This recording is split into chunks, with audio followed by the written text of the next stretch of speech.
Então vamos ouvir a palavra do Senhor em Lucas, capítulo 22, a partir do versículo 31.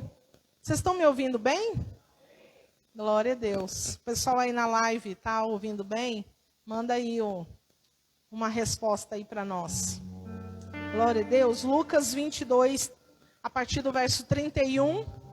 A palavra de Deus vai dizer assim: Simão, Simão, Satanás vos pediu para vos peneirar como trigo, mas eu roguei por ti, para que a tua fé não desfaleça. E tu, quando te converteres, fortalece teus irmãos. Respondeu-lhe Pedro: Senhor, estou pronto a ir contigo para a prisão e para a morte. Tornou Jesus: Digo-te, Pedro, que não cantarás hoje o galo antes que 3 vezes negues que me conheces. Diga assim comigo: misericórdia. Glória a Deus por essa palavra, porque irá alcançar os nossos corações, amém? E qual é o contexto desse diálogo entre Pedro e Jesus? Eles estão assentados à mesa da Santa Ceia. Já aconteceu ali muitas coisas importantes. Jesus já lavou os pés dos discípulos. Jesus já tomou o cálice, já bebeu e deu a todos, partiu o pão, deu de comer a todos e disse: esse é o meu corpo, que será entregue por vós. E aquele que não comer da minha carne não tem parte comigo. Amém? Ele também já jogou uma bomba na mesa da Santa Ceia, quando ele vai dizer: um de vocês vai me trair. Você consegue imaginar a cena? Os discípulos ali reunidos para comemorar a Páscoa, e de repente Jesus vem com essa dinamite e solta assim na mesa: pá, um de vocês vai me trair. E eles começam a se perguntar: quem será, até que João, aquele que está com a cabeça recostado, uau, quase não sai, ao peito do Senhor, pergunta para ele: Senhor, quem é?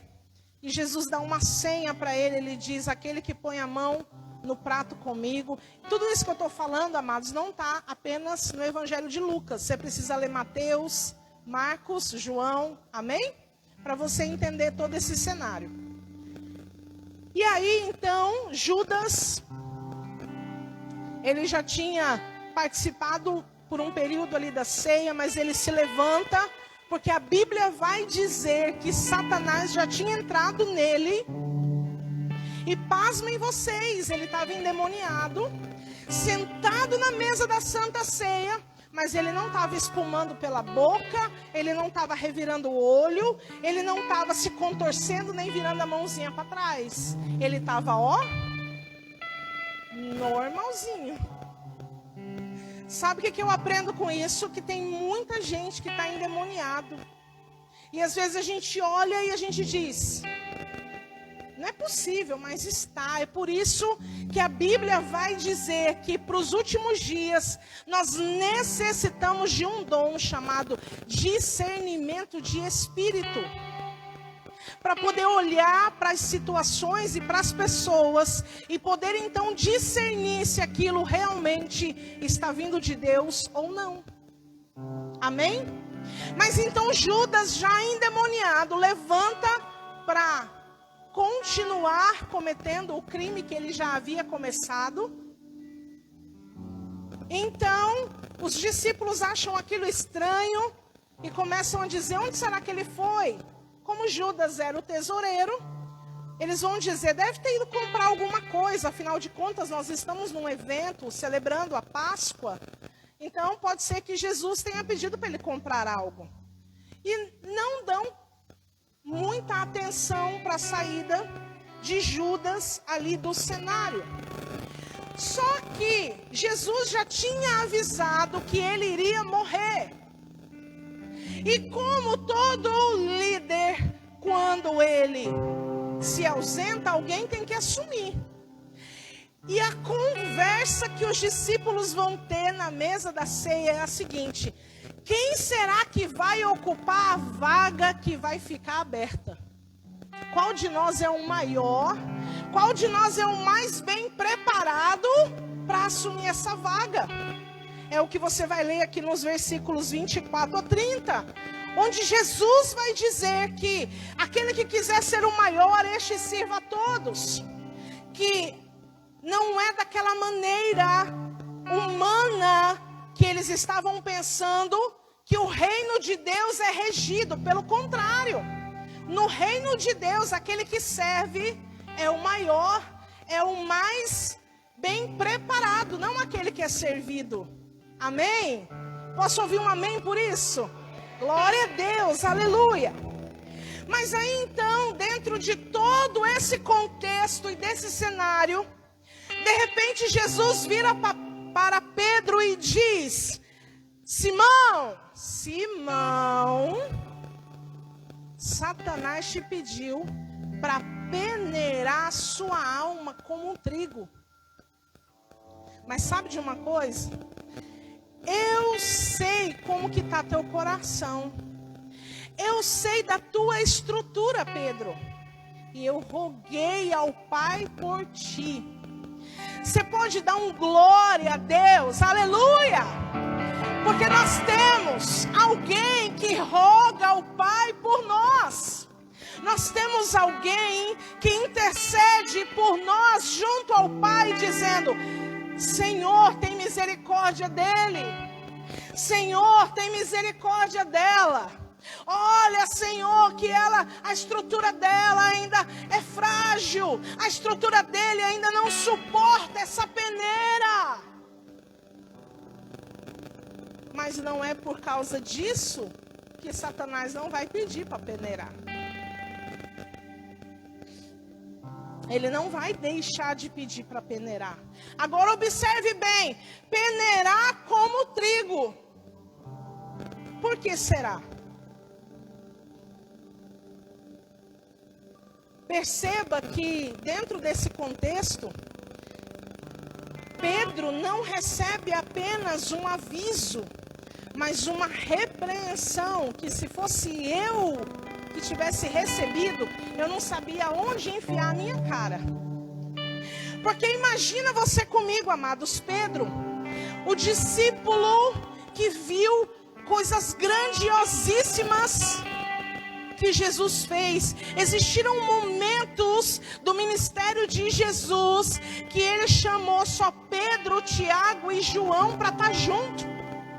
Quando ele foi ressuscitar a filha de Jairo, ele só chamou Pedro, Tiago e João para entrar com ele na casa. No monte da transfiguração, quando ele vai revelar toda a sua glória, ele só chama Pedro, Tiago e João para estar junto com ele. Lá no barquinho, no dia que ele fez a pesca maravilhosa, Pedro, Tiago e João estavam ali e viram a magnitude do poder de Deus. Amém?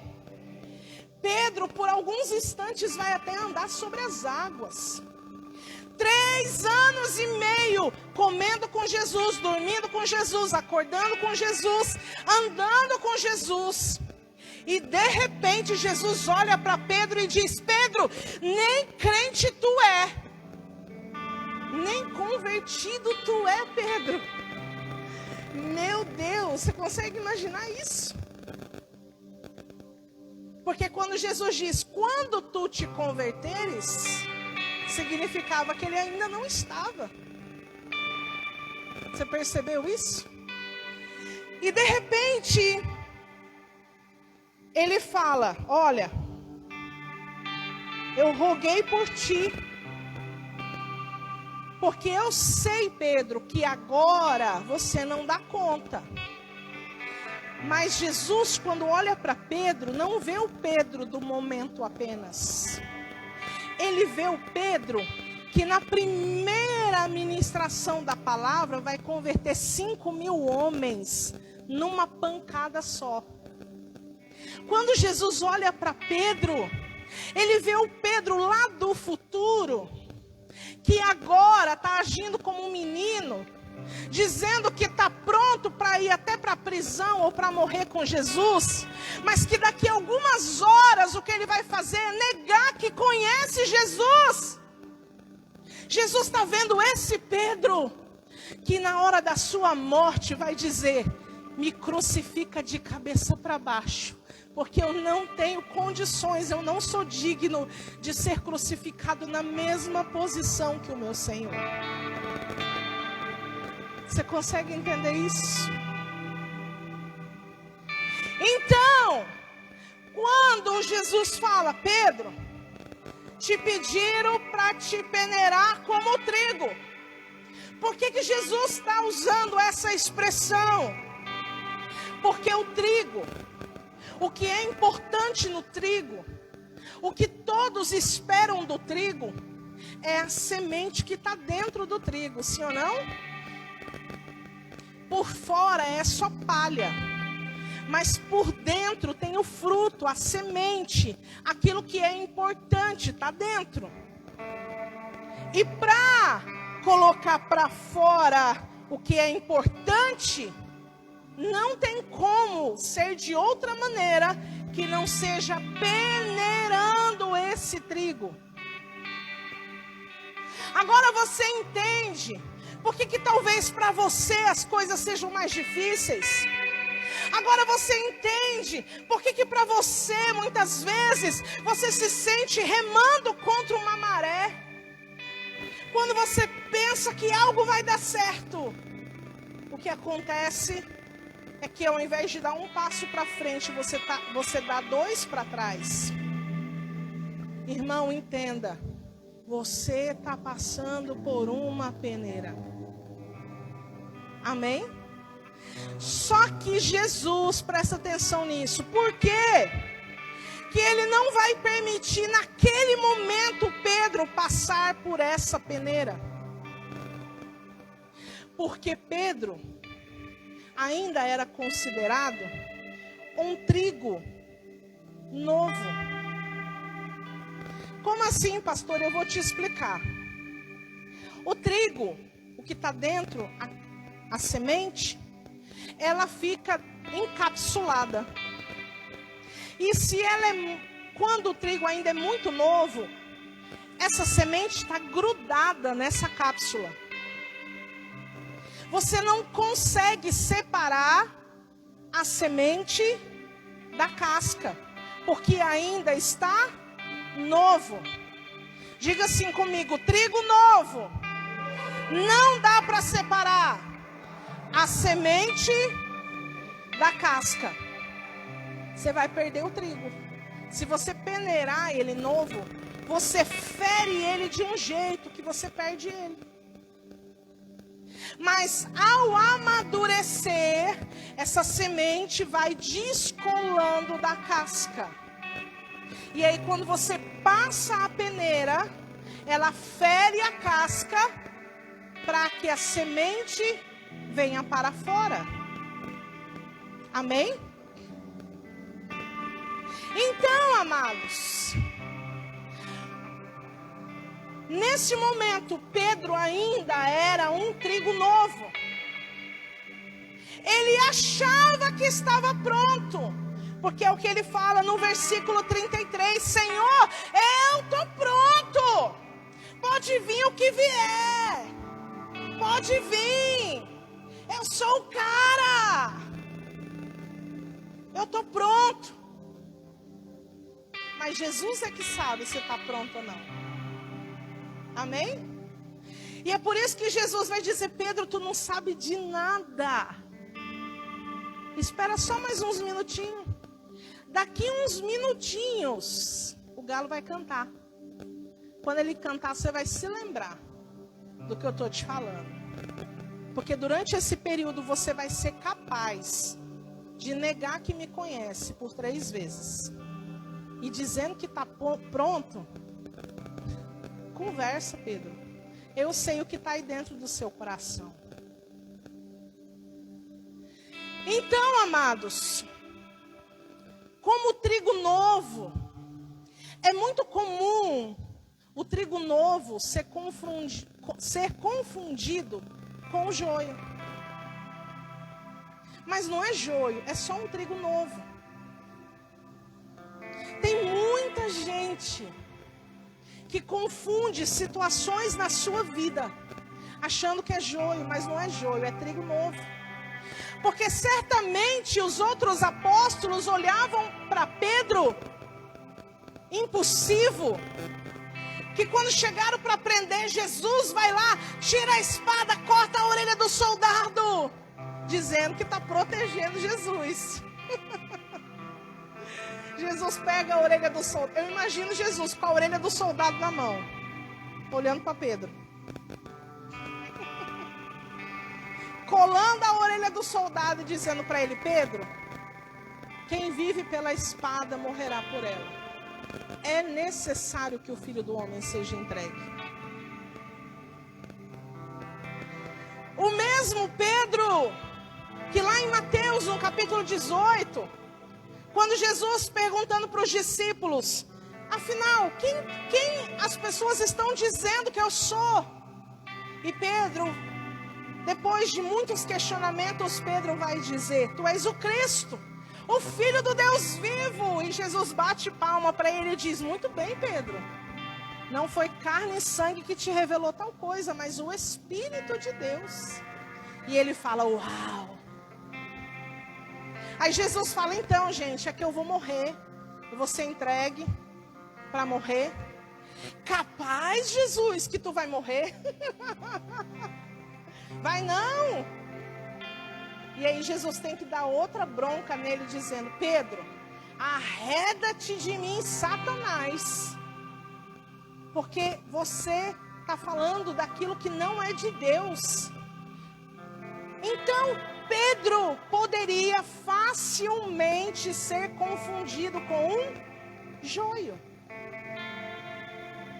Vamos abrir a palavra de Deus lá em Mateus capítulo 13, para você entender melhor isso que nós estamos falando aqui. Mateus capítulo 13. Quem achou vai dizendo amém. A partir do verso 24, a palavra de Deus vai dizer assim, Mateus 13, 24. Propôs-lhes outra parábola, dizendo: o reino dos céus é semelhante ao homem que semeia boa semente no seu campo. Enquanto, porém, os homens dormiam, veio o seu inimigo, semeou o joio no meio do trigo e se foi. Quando o trigo cresceu e frutificou, apareceu também o joio. Então, indo ter com ele, os servos do dono do campo lhes disseram: Senhor, não semeaste tu no teu campo boa semente? Como então está cheio de joio? Respondeu-lhe ele: um inimigo fez isso. Perguntaram-lhes os servos: queres que vamos arrancá-lo? Ele, porém, lhes disse: não, para que ao colher o joio, não arranqueis também o trigo com ele. Deixai crescer ambos juntos até a colheita. Direi aos ceifeiros: colhei primeiro o joio, amarrai-o em feixes para o queimar. Então colhei o trigo e guardai-o no meu celeiro. Amém?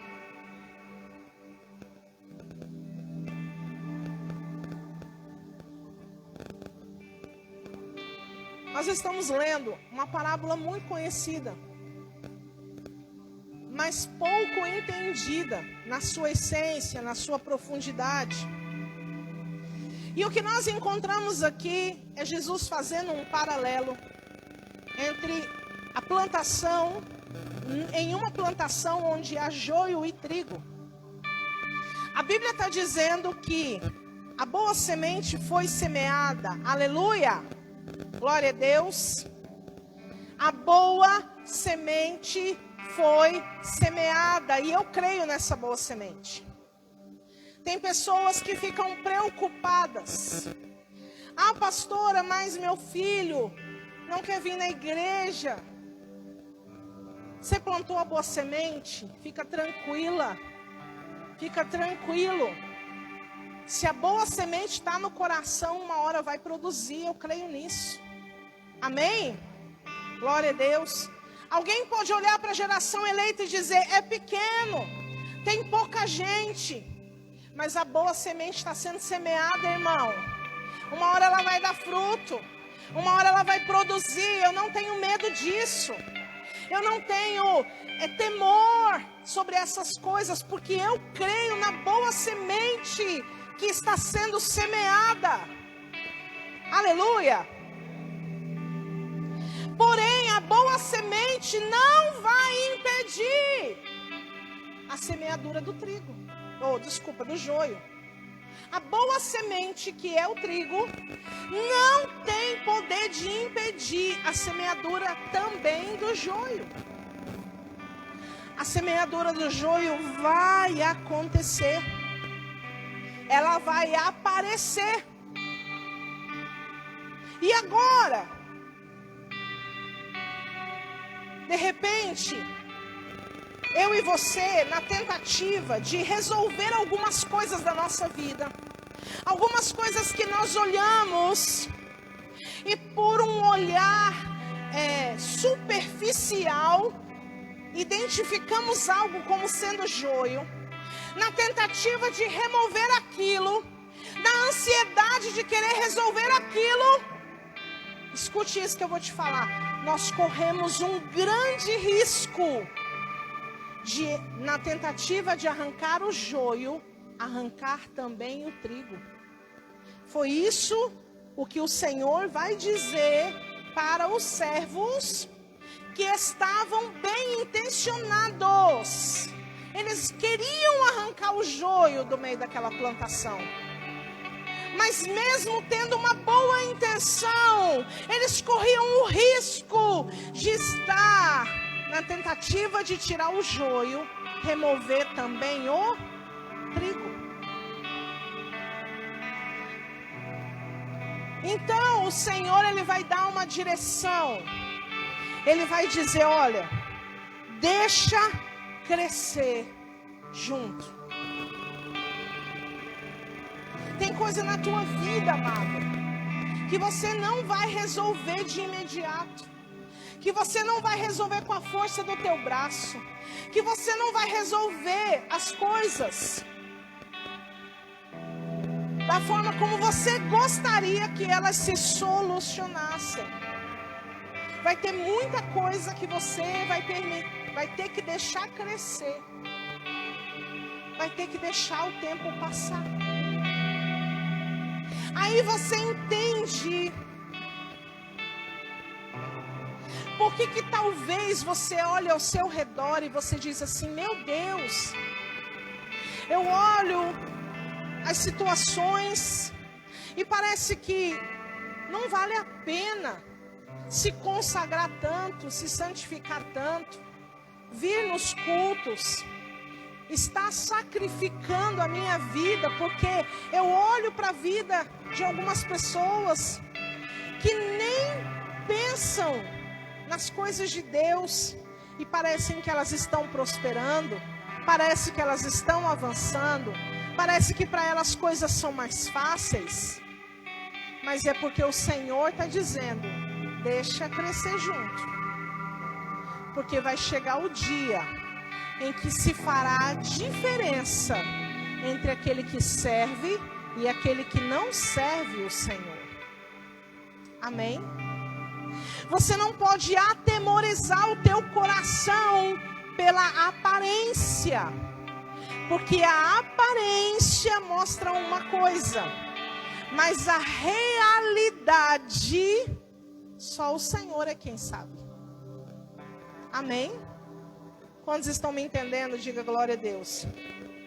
Agora, qual que é a diferença do joio para o trigo? Porque na aparência eles são idênticos. Por fora você não consegue diferenciar o que é joio do que é trigo. Eles são iguais. O que diferencia o joio do trigo é o que está dentro.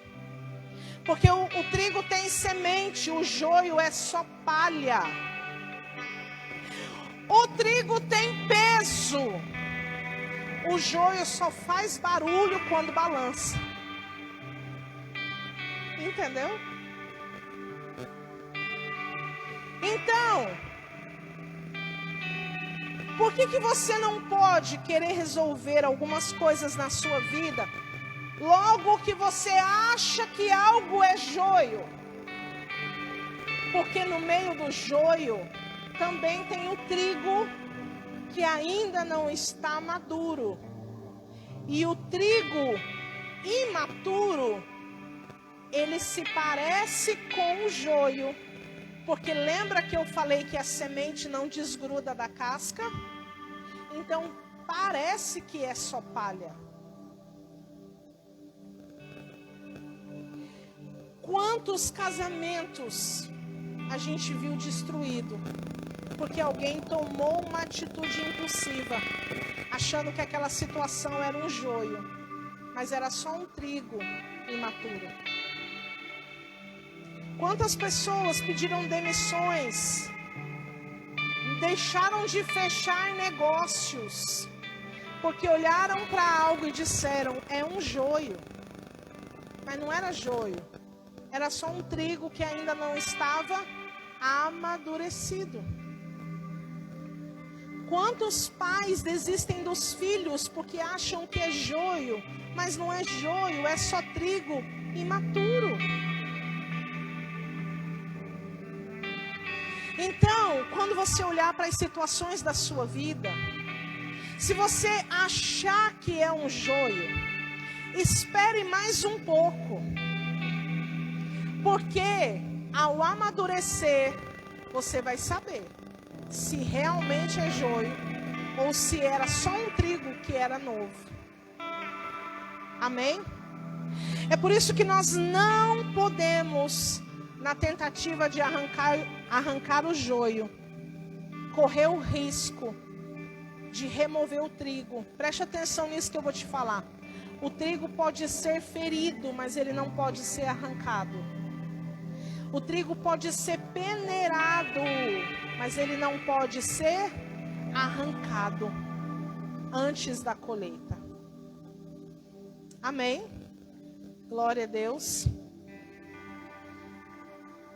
E aí, para a gente encerrar essa palavra, porque eu ainda quero orar com você. Muitas pessoas pensam, quando elas leem essa parábola, que o joio e o trigo estão dentro da igreja. É muito comum. A gente já ouviu muitos pastores pregando, porque na igreja tem o joio e o trigo. Você já ouviu isso? Mas sabe o que é mais interessante? Não é essa a explicação que Jesus dá para essa parábola. Sabia disso? Vamos ler no capítulo 13. Olha a explicação de Jesus, versículo 36. Então, tendo despedido a multidão, foi Jesus para casa.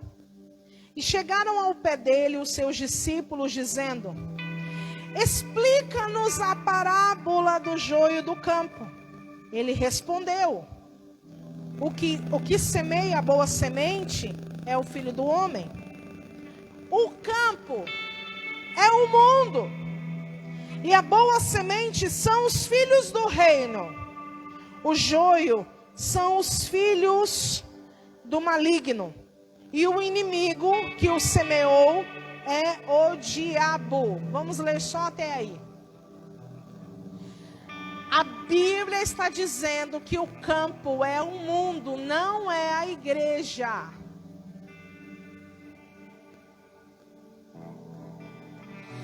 Isso não significa que na igreja também não exista o joio e o trigo, mas não é só na igreja, é isso que eu quero que você entenda. Porque muita gente, quando lê essa parábola, traz tudo isso só para dentro da igreja. E a palavra de Deus está nos dizendo que o campo é o mundo. Então vai ter trigo e joio no trabalho, no meio da sua família, no meio dos seus amigos, porque o campo é o mundo. Não é só a igreja. Entenderam? Agora, o trigo são os filhos do reino. Por que, gente? Por causa daquilo que a Priscila pregou quinta-feira passada. Porque o mundo precisa ver a diferença. O mundo precisa ver que nós somos diferentes. Que há uma diferença de comportamento, de atitude, de reação. Quando você é contrariado. Você já parou para prestar atenção na historinha da Branca de Neve? Presta atenção. A bruxa má já existia. A Branca de Neve também já existia. O espelho também já existia. E todos os dias a bruxa má chegava e falava: quem é a mais bonita de todo o reino? É você. E a rainha achava aquilo maravilhoso e ficava tudo em paz. O reino estava em paz, Branca de Neve estava em paz, estava tudo em paz. Só que o dia que a bruxa foi contrariada, é que ela se revelou a bruxa que ela era. Aí o reino virou de perna para o ar. Aí a Branca de Neve foi ameaçada de morte. Aí tudo caiu por água abaixo. Qual é a nossa reação quando a gente é contrariado? Contrariada. É nisso, quando a gente é contrariado e a gente se torna, é aquilo que a gente é. Porque enquanto o espelho estava dizendo, é tu, ó rainha, estava tudo em paz. O dia que ele disse, não, é a Branca de Neve, acabou para ela. Então os filhos do reino são aqueles que vão fazer a diferença. Eles vão fazer a diferença onde quer que eles estejam. E para nós encerrarmos, abre Mateus, lá no capítulo 5.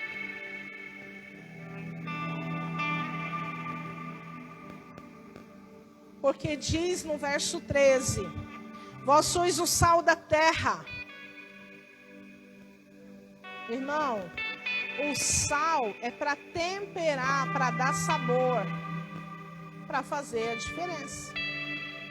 Só que tem irmão que acha que tem que ser o sal grosso. Aí não serve, tá, irmão? E a continuação do versículo vai dizer: mas se o sal perder o sabor, com que há de se salgar? Para nada mais serve, senão para ser lançado fora e pisado pelos homens. Uau! Você acha que você está sendo ridicularizado, humilhado? Começa a ser o sal. Só que o sal que tem sabor, não o sal insípido. Porque o insípido vai passar, por isso que a palavra de Deus está dizendo. Vai ser pisado pelos homens. Eu lembro que tinha umas igrejas, não sei se faz mais. O corredor do sal, né? Aí tinha que passar no... Eu acho que eu passei umas 2 vezes. Não deu certo comigo, não. Olha só. Versículo 14. Vós sois a luz do mundo. Não se pode esconder uma cidade construída sobre um monte. Nem se acende uma lâmpada e a coloca debaixo de uma vasilha, mas no candelabro. Assim ilumina todos os que estão na casa.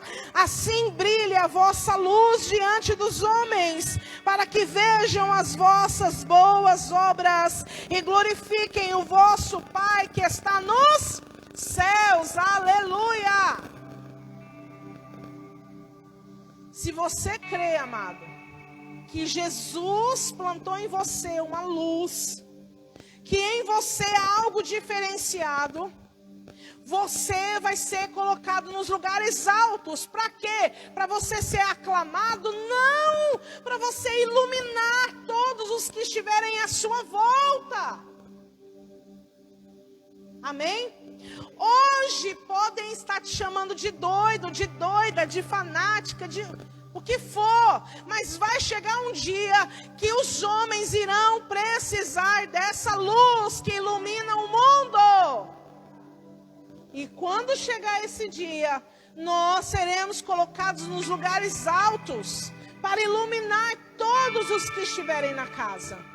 Aleluia!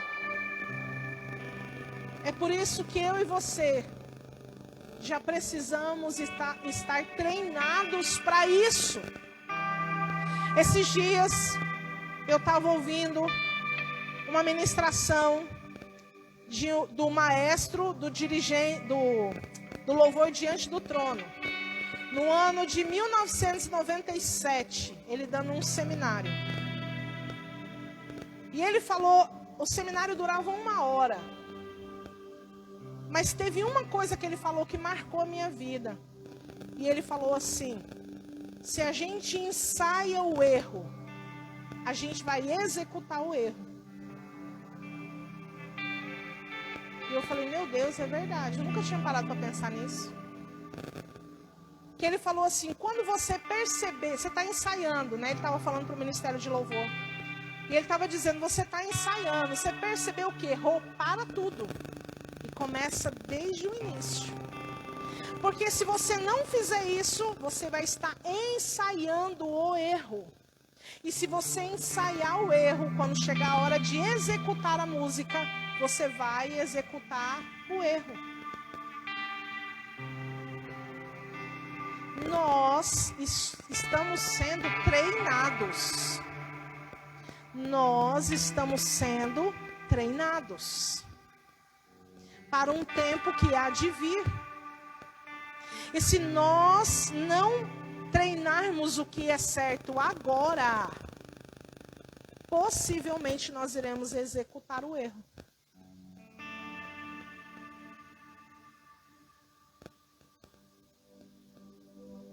Eu não sei se você se lembra, mas há um tempo atrás, o pastor, ao terminar o culto, ele falou sobre um sonho que ele teve.